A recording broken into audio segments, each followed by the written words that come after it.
Bem-vindos ao podcast Você Segurado. Aqui você encontra informação que protege e conteúdo que transforma. E falando um pouquinho mais agora sobre o perfil de segurado, né, o segurado rural.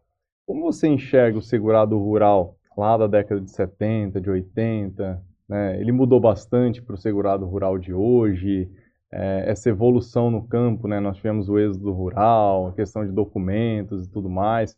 Existe diferença entre o rural lá do século passado para o rural hoje? Já existe uma formalidade maior nesse mercado? Como que você enxerga essa evolução do segurado rural? Sim, com certeza, né? Na verdade, esse rural que você fala da década de 70 é o rural com a ideia de assistencialismo, é o rural que era tratado por um programa de proteção aos trabalhadores, né, através do fundo dessa assistência material que era dada pelo Fundo Rural, que é o que todos conhecem, né, que nada mais era senão um programa de proteção aos trabalhadores rurais.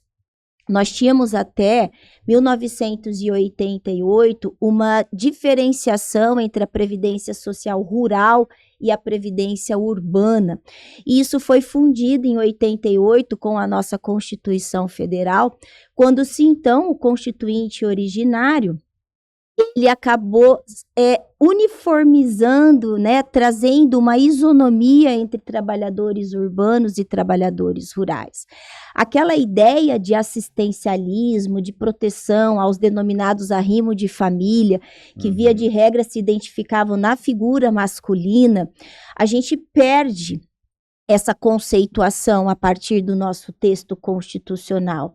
E com a Lei 8.213, que é a lei que regulamenta os benefícios da Previdência Social, se torna muito nítido a ideia de proteção social efetiva do trabalhador rural, tanto que o legislador infraconstitucional inclui os trabalhadores rurais detidamente, notadamente, os segurados especiais como segurados obrigatórios da Previdência Social. Então, vejam vocês que nós não temos mais aquele trabalhador voltado a uma ideia assistencial, a uma ideia de vulnerabilidade.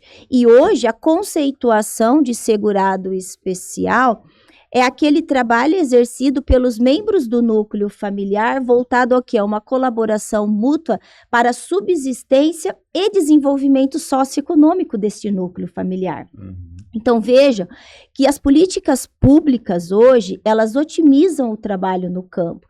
Tanto que a gente tem as declarações de aptidões ao PRONAF, a gente tem vários movimentos sociais, políticos e econômicos que buscam fomentar a agricultura familiar.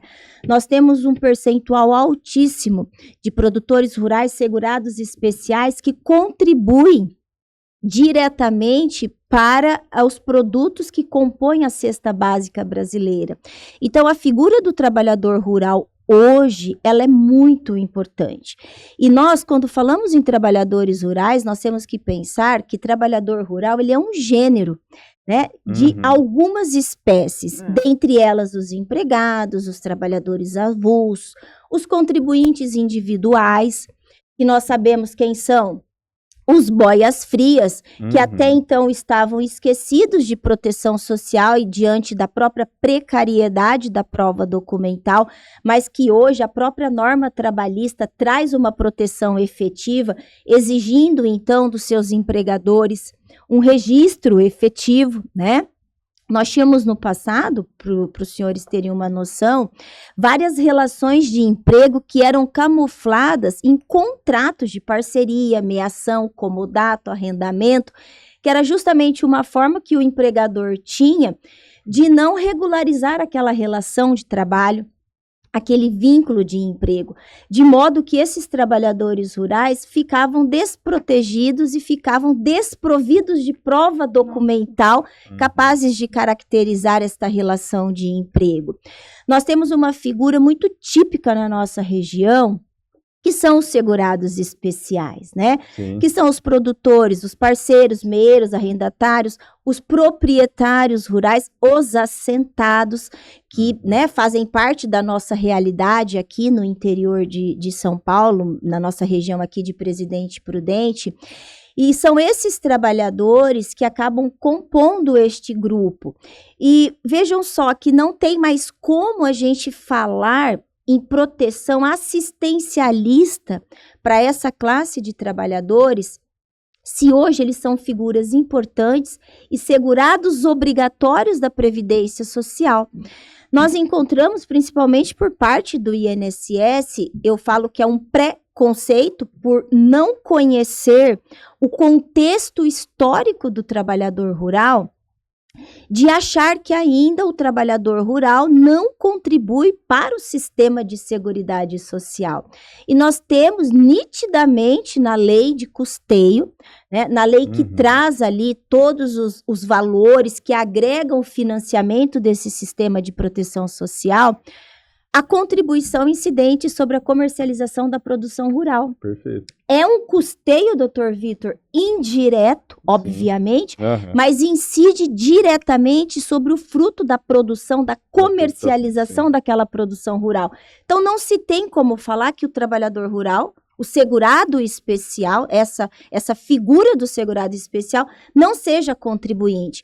Porque se assim não fosse, os senhores teriam que concordar comigo que eles não figurariam como segurados obrigatórios. Verdade. E se são segurados obrigatórios, é porque da atividade deles decorre um custeio compulsório. Exato. Não é isso? Porque no direito previdenciário, a proteção é para o exercício de uma atividade profissional e não simplesmente uma contribuição. Porque se fosse assim, o segurado facultativo, ele tem a volitividade de escolher se ele quer ou não pagar. Perfeito. E para algumas espécies de benefício, a gente encontra restrição também para essa forma de filiação. Então, a gente teve uma evolução muito grande. E as políticas públicas estão aí para nos mostrar. E o texto, a literalidade do texto normativo também nos traz essa informação, essa conceituação. Perfeito.